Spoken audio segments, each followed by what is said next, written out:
नमस्कार दोस्तों, हमारे YouTube चैनल पर एक बार फिर आपका स्वागत है। जैसा कि आप यहाँ पर देख रहे हैं, शिक्षा विभाग की ये है असली सच्चाई। तो शिक्षा विभाग की असली सच्चाई क्या है, इस वजह से प्रक्रियाओं में देरी हो रही है। तो जैसा कि आपने तमाम भर्ती परीक्षाओं में देखा होगा, चाहे हम वर्ग 1, वर्ग 2 या वर्ग 3 की बात करें, इसके साथ साथ जो आपकी गेस्ट टीचर की भर्ती चल रही है और विभाग से संबंधित जो भी अन्य प्रक्रियाएं चल रही हैं, उन सब में आपको देरी देखने मिलती है। वो देरी होने के साथ साथ ऐसी तमाम विसंगतियां निकलकर सामने आती हैं, जिनके चलते आप लोग को परेशान होना पड़ता है। तो आखिर इसकी सच्चाई क्या है, विभाग किस तरीके से काम कर रहा है, इन सब के बारे में यहाँ पर एक बड़ी अपडेट निकलकर सामने आ रही है। शिक्षा मंत्री के बारे में भी सच्चाई निकलकर आ चुकी है। अगर आप यहाँ देखें, मंत्री के मन में परिवहन, बिगड़ रहा स्कूल का प्रबंधन। तो जैसा कि आप जानते हैं, मंत्री के पास दो विभाग हैं, एक है आपका परिवहन विभाग और दूसरा है आपका शिक्षा विभाग। लेकिन यहाँ पर मंत्री के मन में परिवहन विभाग है, जिसके चलते स्कूलों का काम बिगड़ रहा है। अगर आप यहाँ पर आगे देखें, तमाम जानकारी निकलकर सामने आ रही है। कांग्रेस से भाजपा में आए मंत्री राव उदय प्रताप सिंह को तोहफे में मोहन सरकार ने परिवहन एवं स्कूल शिक्षा विभाग जैसे बड़े महकमे सौंपे। तो शिक्षा मंत्री की तरफ से कुछ दिन पहले एक बयान दिया गया था, जिसमें इन्होंने गेस्ट टीचरों को मेहमान कहा था। तो आखिर ये मेहमान शब्द कहां से आया, इसका अंदाजा इन लाइन से आप लगा चुके हैं। बाकी आप लोग समझदार हैं।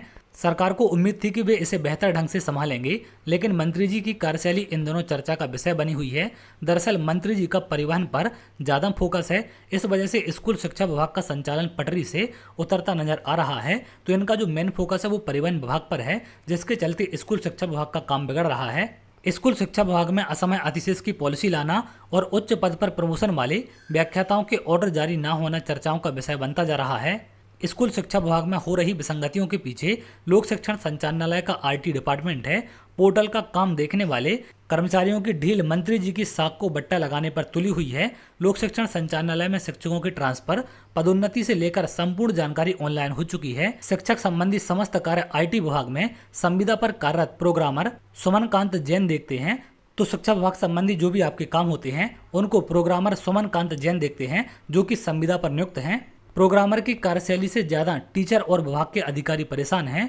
स्कूलों में रोस्टर वाइज जो पदों की संरचना पोर्टल में दी गई है, उसमें भारी विसंगतियां देखने को मिल रही हैं। ताजा उदाहरण Vidya Vihar higher secondary school का सामने आया है, जहां फिजिक्स और केमिस्ट्री के पद ही पोर्टल से उड़ा दिए गए। ऐसे और भी तमाम स्कूल हैं जहां पर इस प्रकार की विसंगतियां देखने मिल रही हैं। इसी प्रकार अतिशेष के प्रकरणों में कुछ स्कूलों में अपने लोगों को सेट करने के लिए सुबह अतिशेष बताकर संस्था से टीचरों को हटा दिया गया, शाम को फिर उन्हीं स्कूलों में हटाए गए टीचर की जगह दूसरे टीचर की पोस्टिंग कर दी।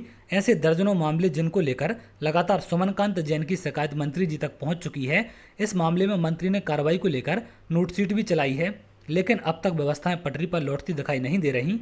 तो यहाँ से आप शिक्षा विभाग का अंदाजा लगा सकते हैं कि जो भी आपकी ऑनलाइन प्रक्रिया होती हैं, वो लगभग सभी प्रक्रिया आपकी ऑनलाइन कर दी गई हैं। तो ऑनलाइन का जो सारा काम देख रहे हैं, वो खुद संविदा पर नियुक्त हैं, और किस तरीके से यहाँ पर दिक्कतें निकलकर सामने आ रही हैं, उन सब का अंदाजा आप इसी से लगा सकते हैं। विभाग के द्वारा कितनी बड़ी लापरवाही यहाँ पर की जा रही है, चाहे हम अभ्यर्थियों की बात करें, शिक्षकों की बात करें, या फिर स्टूडेंटों की बात करें जो स्कूलों में पढ़ रहे हैं, कहीं ना कहीं सभी को इससे नुकसान हो रहा है। तो विभाग को इन सब कार्यप्रणाली में सुधार करना चाहिए और सही तरीके से भर्ती होनी चाहिए, जिससे जो सही अधिकारी है वहाँ पर पहुँच सकें और पूरी प्रक्रिया सही तरीके से आपकी चल सके। इसके साथ साथ मंत्री जी को यहाँ पर जरूरत है परिवहन विभाग के साथ साथ स्कूल शिक्षा विभाग पर ध्यान देने की, जिससे सारी चीज़ें समय पर हो सकें और इस प्रकार की विसंगतियां देखने ना मिले। तो चलिए, आगे जो भी अपडेट होगी मैं आपको जरूर शेयर करूंगा। अगर आप ऐसी जानकारी चाहते हैं तो हमारे चैनल के साथ जुड़ सकते हैं, जिससे और भी इंपॉर्टेंट अपडेट आपको मिल सके।